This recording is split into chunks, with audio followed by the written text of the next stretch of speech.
Nós precisamos dessa visão. Esta visão que João teve na ilha de Patmos. Diz o capítulo 4 de Apocalipse: depois destas coisas olhei, e diante de mim estava uma porta aberta no céu. A voz que eu tinha ouvido no princípio, falando comigo como trombeta, disse: suba para cá e lhe mostrarei o que deve acontecer depois dessas coisas. Imediatamente me vi tomado pelo Espírito, e diante de mim estava um trono no céu, e nele estava sentado alguém. Aquele que estava sentado era de aspecto semelhante a jaspe e sardônio.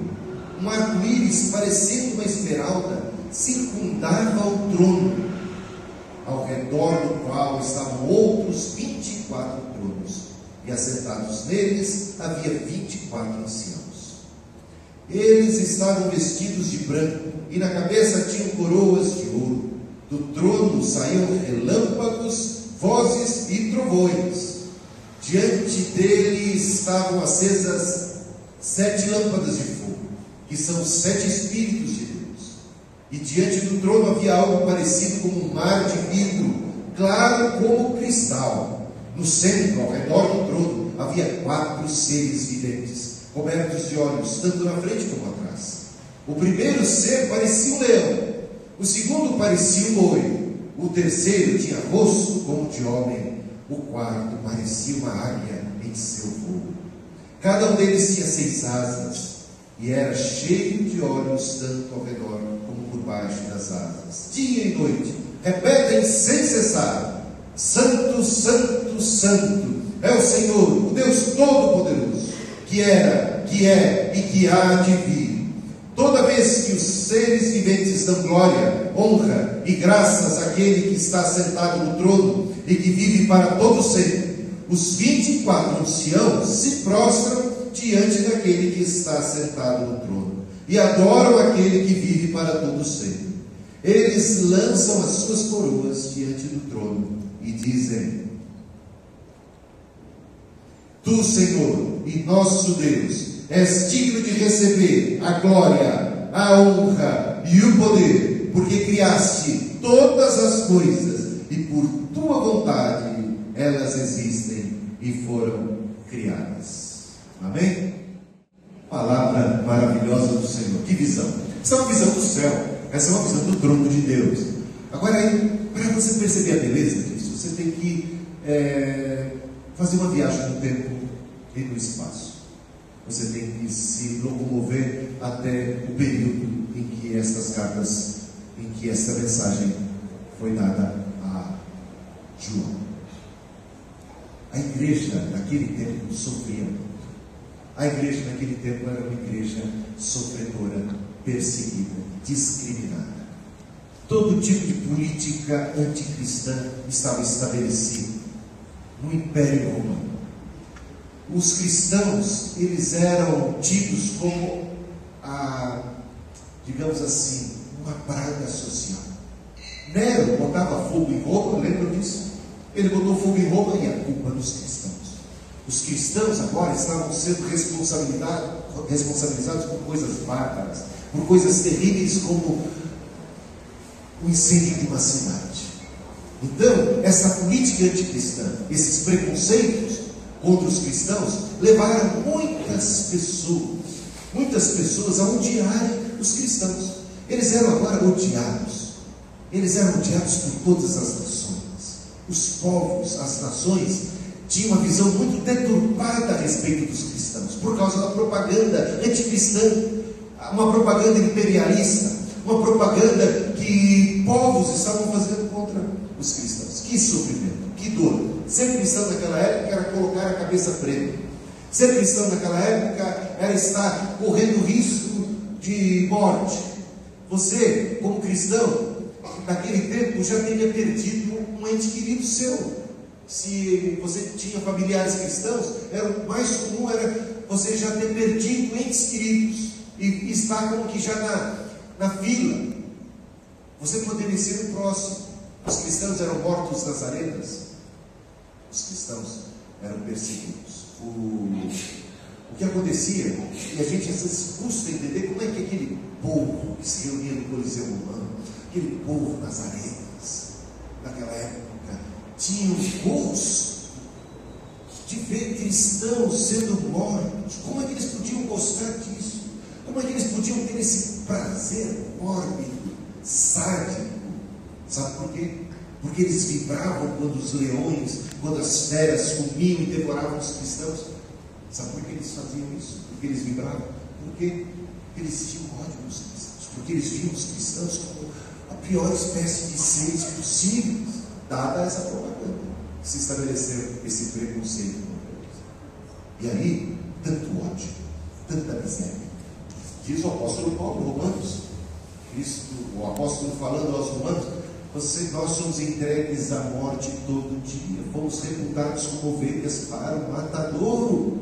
Essa é a realidade. Ser cristão naquela época era estar ciente de que sua vida estava a um passo realmente da eternidade. Então, irmãos, uma igreja tão sofrida, tão perseguida, uma igreja que está vivendo tanta injustiça, crentes que vivem num mundo onde o que prevalece é a injustiça, num mundo onde o que prevalece é o mal. Você olha para a esquerda e está lá o mal, você olha para a direita e o mal, cercado, rodeado, o mal no governo, o mal na religião, o mal em todas as partes, o mal tomando conta, o pecado tomando conta de corações, tomando conta de nações. Não há justiça. Onde está a verdade? Onde está a justiça? Quando você vive assim, você tem uma grande tentação. Uma tentação de, por exemplo, de começar a duvidar de Deus. Uma tentação de começar a se perguntar: onde está a justiça de Deus? Será que vale a pena ser cristão? Olha o que está acontecendo com os cristãos, eles estão bem. Olha o que está acontecendo com os cristãos, eles estão sofrendo perseguição, eles estão padecendo. Se existe um Deus, por que não faz nada para impedir que pessoas inocentes sofram? Por que pessoas más fazem o mal e parece que nada acontece de ruim contra eles? Eles continuam a prosperar e estão fazendo mal. Então você pode entrar em crise com sua fé. Você pode titubear, você pode vacilar. Isso pode abalar a fé de muita gente. Isso é uma grande tentação. Uma tentação é constatar o mal nos cercando na nossa vida, na nossa existência, e se perguntar: onde está Deus? Será que Deus realmente existe? Será que realmente se Ele existe, se importa conosco? Os discípulos, quando estiveram num temporal e o barco ameaçava afundar, eles tiveram essa crise, lembra? Eles tiveram o barco afundando nas ondas e eles se sentindo ameaçados. Eles sacodem a Jesus e perguntam: não sentirá que morramos? O Senhor não está nem aí para a nossa sorte? Onde está o Senhor que o Senhor não se importa? Aliás, muitos salmos. Você conhece os salmos? Sabe por que a gente se identifica com os salmos? Porque eles dizem coisas que nós gostaríamos de dizer. O salmista por vezes diz: eu me cansei de esperar, né?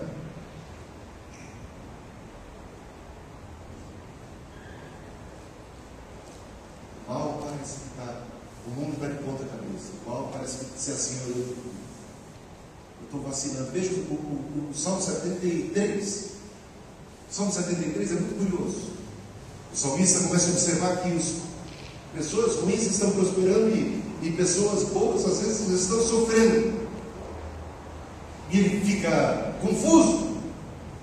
Deus, porque pessoas boas sofrem, pessoas más se dão bem. Eu não entendo. E ele diz: quando ele atentou para esse fato, os seus pés quase escorregaram. Até que ele entrou no santuário de Deus. Não é isso que diz? Até que ele entrou no santuário de Deus, ele passou a enxergar as coisas da perspectiva divina. E ele percebeu que os iníquos estavam em terra moídas, em areia moídas, em lugares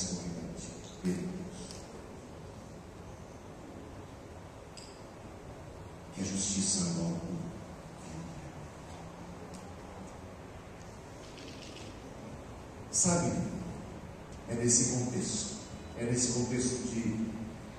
de angústia, de sofrimento, de dor, de luta, olhando e percebendo que o mal está triunfando. É nesse contexto que João tem essa visão. E qual é a visão que ele tem? Primeiro, ele tem uma visão celeste. Ele é colocado diante do trono de Deus, e a primeira coisa que ele vê é uma porta aberta do céu. Não é isso mesmo? Uma porta aberta do céu, uma porta de esperança, não aquela dos 5 céus, mas a verdadeira porta da esperança. Uma porta de esperança. Sabe, muitas vezes as portas aqui na terra parecem estarem fechadas para os crentes. Crentes também têm portas fechadas no seu caminho aqui na terra. Lembra de Maria? Preguei isso há pouco tempo. Maria, mãe de Jesus, se deparou com portas fechadas no dia de Natal, no dia que ela ia dar luz, no dia mais crítico da sua vida, que ela mais precisava de um lugar decente para dar luz, e nenhuma porta se abriu. Ninguém teve piedade, ninguém teve compaixão. Ela não conseguiu um hotel, não conseguiu numa estalagem, não conseguiu uma hospedaria, não conseguiu na casa de uma pessoa. Foi dar à luz, a única porta que se abriu foi a porta do curral, mas aquela era uma porta de vida. A porta de vida se abriu para Maria e ela recebe agora. Muito interessante, é Natal, naquele lugar. Priscila estava comentando hoje comigo que foi assim, porque se tivesse nascido num palácio, o acesso seria restrito, não é mesmo? Foi no curral, porque todo mundo pode chegar. Os reis podem chegar, os reis magos chegaram lá, naquele lugar. Mas o campo deles e os pastores que estavam no campo também puderam chegar naquele lugar. Todos têm acesso. E é uma porta que se abriu. Mas eu fico imaginando as distintas portas que se fecharam para Maria bendita, para Maria abençoada. E quando a gente vê porta fechando para nós, o que a gente suspeita? Que nós não somos benditos e que nós não somos abençoados, ou que Deus não existe. As portas estão fechadas. Se portas estão se fechando, é porque Deus não gosta de mim. Se portas estão se fechando, é porque Deus não se importa comigo, ou é porque Ele não está nem aí, ou é porque Ele nem sequer existe. Então é uma tentação. Veja que Maria não caiu nessa tentação. E quando ainda a porta que se abre, uma porta humilde e desprezível aos olhos humanos, ela enxerga a graça naquela porta. Ela enxerga sinal de Deus, uma porta celeste. Mover de Deus, direção de Deus, cumprimento de Deus. São 5 pães e 3 peixinhos, uma porta para multiplicação, uma porta para a graça divina. E assim aconteceu também na época de Isaías. Isaías tem uma visão muito parecida. Aliás, o texto-chave da Bíblia, você sabe que a Bíblia interpreta a própria Bíblia. Um texto lançando luz sobre outro texto. Quanto mais você conhece, discerne as Escrituras, mais facilidade você tem para discernir outras passagens da própria Escritura. Então, se você conhece bem Isaías capítulo 6, se você conhece bem aquela passagem, aquela visão de Isaías, você entende perfeitamente esta visão. Por quê? Porque a chave para a interpretação dessa visão é Isaías capítulo 6. Porque essa visão está em paralelo. É como que uma visão paralela do mesmo quadro, da mesma realidade espiritual. Bom, Isaías capítulo 6 também, o quadro era de caos, porque quando você lê os primeiros capítulos de Isaías, o que você vê prevalecendo é o caos. O caos, não há justiça, não há verdade, a iniquidade tomou conta, parece que o diabo se assenhorou de tudo. Você parece, às vezes, quando você está no meio de uma guerra, e nós vivemos não muito poucas décadas atrás, vivemos 2 tremendas guerras mundiais. Tá? Meu pai era vivo numa delas, meu avô era vivo nas 2. Todo mundo falando de coisa muito recente. Quando você vive isso, e você vê a carestia, você vê a maldade do homem, você vê milhões sendo mortos, não estamos falando de mil, estamos falando de milhões de pessoas, não é milhares, milhões de pessoas sendo mortas, brutalmente mortas, Que mundo é esse? Onde está Deus? Onde está a justiça? Parece que o diabo tomou conta. Parece que quem dá as cartas, quem manda no jogo, quem é o grande governante e Senhor, é o diabo. Então você começa a suspeitar da soberania de Deus, da existência de Deus, e você fica se perguntando se vale a pena ser cristão. O mal parece que os maus que se dão bem. Olha, o caos estava estabelecido na época de Isaías, o mundo de pedras pelo ar, e ele entra no templo, e quando ele entra no templo ele tem a visão do mal. O que ele vê no templo? O Senhor sentado no alto e sublime trono de Deus. A visão do trono de Deus é a visão que traz alento. Então quem manda é Deus. O Senhor parece que está tudo fora de controle, mas não está. Da nossa perspectiva, do nosso ponto de vista, as coisas estão fora de controle. Do nosso ponto de vista, da nossa perspectiva terrestre, as coisas estão assim ao léu, à deriva. É como um tronco, sentimos muitas vezes como a nossa vida à deriva, como uma folha que o vento joga para um lado para o outro, como um tronco, um galho de árvore que está à deriva no mar, jogado, sacudido pelas ondas. Às vezes nos vemos assim.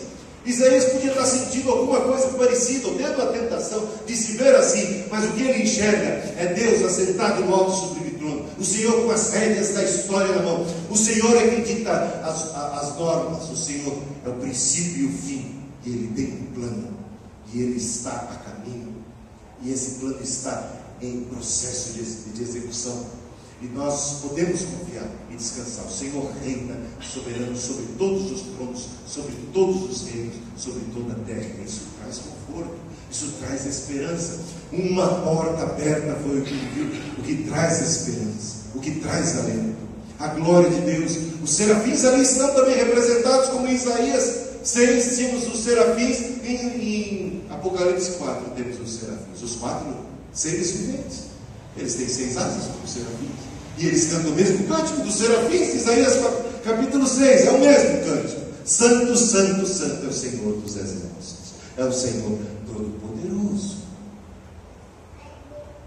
Irmãos, uma porta aberta, o Senhor sentado no seu alto e sublime trono. Coisas estão para acontecer, o Apocalipse vai desvendar 100% o que o Senhor está para fazer aqui na terra. Podemos confiar no Senhor, podemos descansar. Você já se sentiu no fundo do poço? Já se sentiu no beco sem saída? Parece que todas as portas já se fecharam para você. Olha para o céu, tem uma porta aberta, a esperança. Você pode confiar em Deus, vale a pena confiar em Deus, vale a pena esperar no Senhor. Os que esperam no Senhor jamais serão confundidos. Vale a pena esperar no Senhor, a despeito do que você enxerga humanamente falando. Entra no santuário, tenha uma visão celeste, passe a enxergar as coisas da perspectiva. Enche o teu coração de fé. Tem uma porta aberta, tem esperança, tem o Senhor que reina. O mal não vai continuar nesse nível de destruição. O mal está com os dias contados. O Senhor reina e faz justiça, e aqueles que esperam e aqueles que exercitam fé não serão envergonhados, serão consolados, confortados. O Senhor abriu a porta do céu, assim como o pai, o filho pródigo, tinha os braços abertos e a porta de casa aberta para receber o filho pródigo, não é? Mas sabe, de que adianta a porta do céu estar aberta quando a tua está fechada?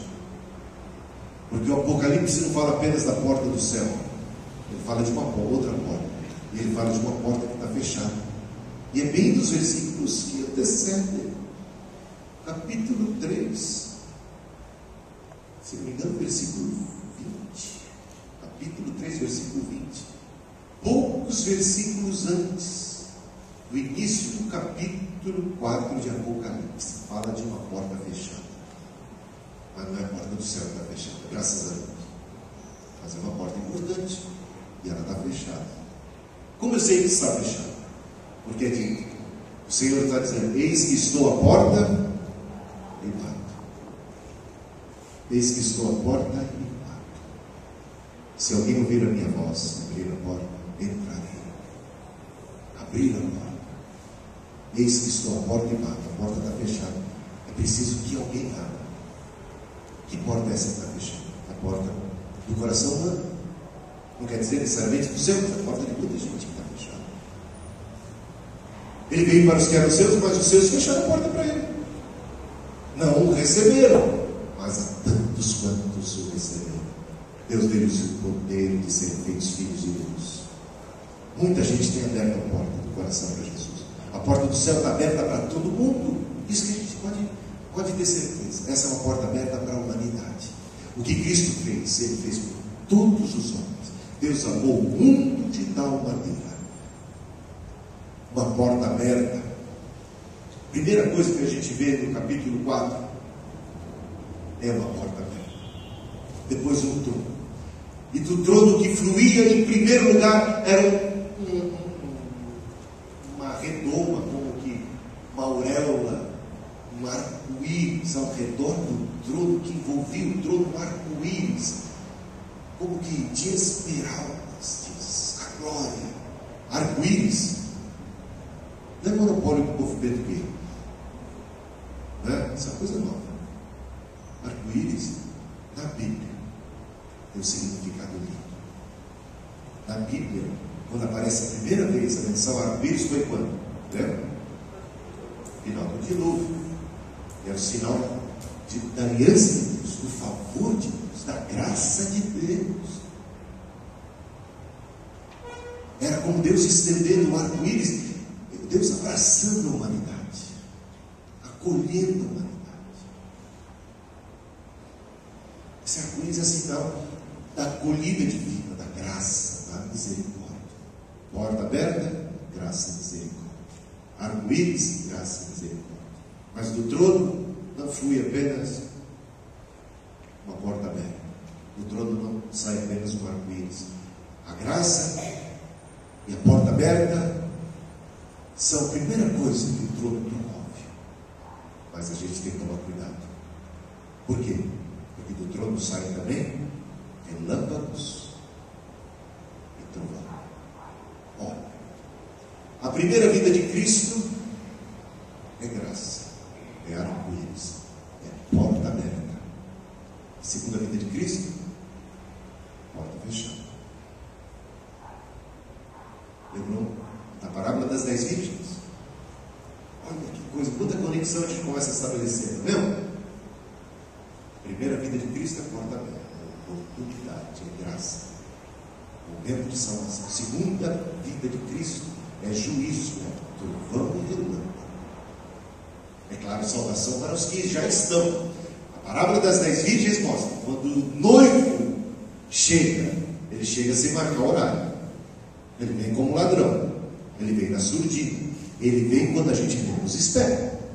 Não marca hora, data da sua vida. Devemos estar sempre apercebidos, sempre vigilantes, sempre preparados. Mas quando Cristo vem, quando o noivo se apresenta, ele vai ao encontro da sua noiva. Se a noiva está preparada com lâmpada no azeite, com azeite na lâmpada, então essa noiva tem luz.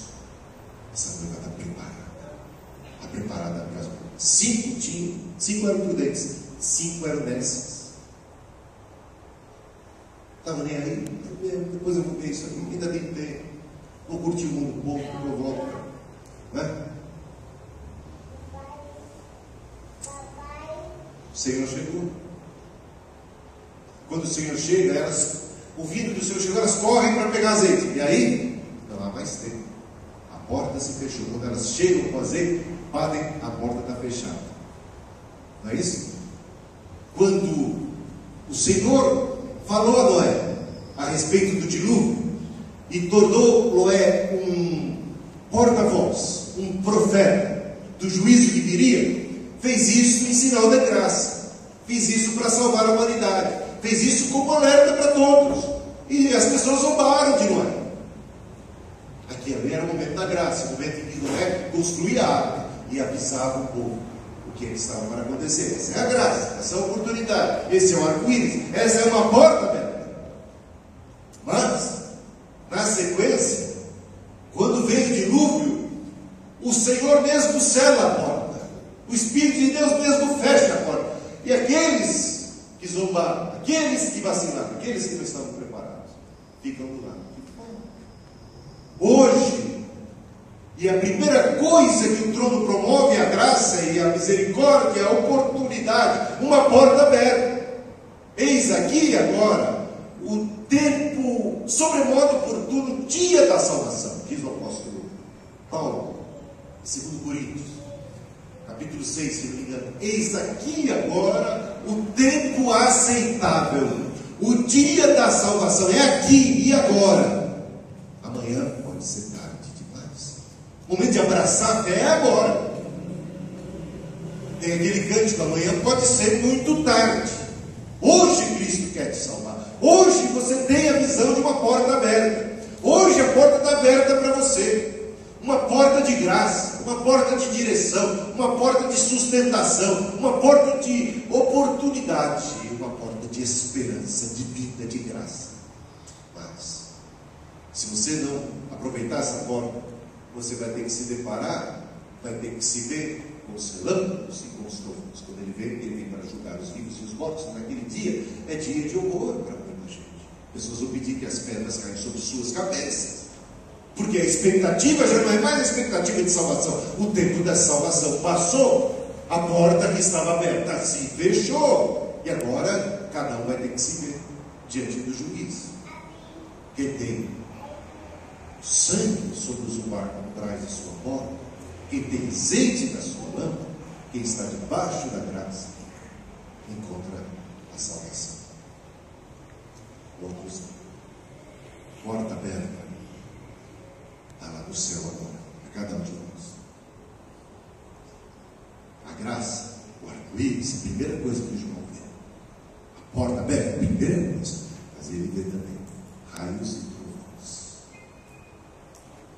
E eu não sei como você, mas quando a gente está, pelo menos quando eu estou numa tempestade daquelas, aquela tempestade elétrica, de raios e trovões, se ainda estamos num lugar descampado, eu começo a orar bastante.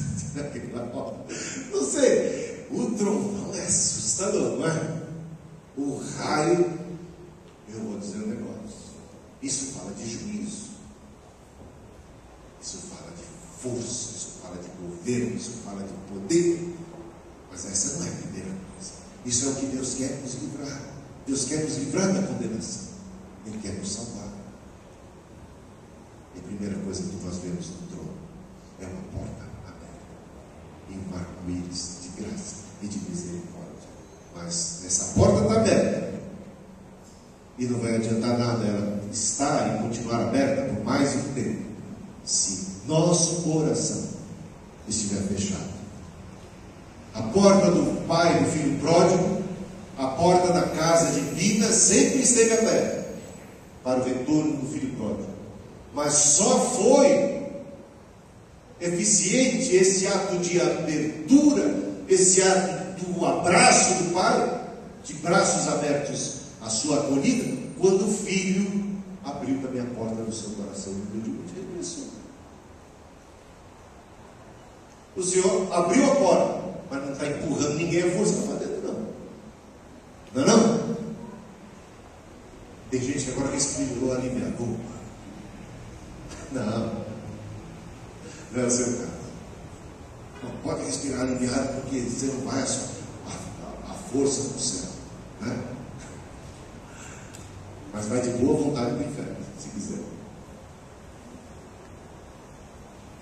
Deus não vai levar. Ele não quer nenhum filho contrariado dentro de casa. Nenhum filho. Você não está de bem comigo? Não quer ficar aqui? Eu tenho liberdade. Isso parte o coração do pai. Mas não quero ver você aqui de cara amarrada. Agora, quando o filho está quebrantado e volta arrependido, como é que o pai recebe? Um beijo, um abraço. O sonho do pai sempre foi esse filho. O sonho do Pai foi sempre essa comunhão. A porta do coração do Pai sempre aberta. A porta da casa do Pai sempre escancarada. Seus braços sempre abertos. Mas é preciso que os braços do Filho estejam abertos.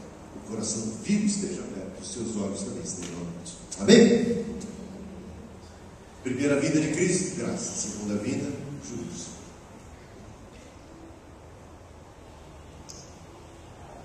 A porta aberta e a nossa porta também. Aberta ou fechada? Perseguição, luta, dificuldades, desafios, mas o Senhor é presente. O Senhor é presente na tua vida. Você, quando está de coração aberto, você é um agraciado de Deus. As portas se fecharam para Maria, pode estar se fechando para você, mas o Senhor tem uma porta aberta lá no céu. O Senhor cuida de você. O Senhor tem vitória para nossas vidas e direção. Abramos a porta do nosso coração para o Senhor.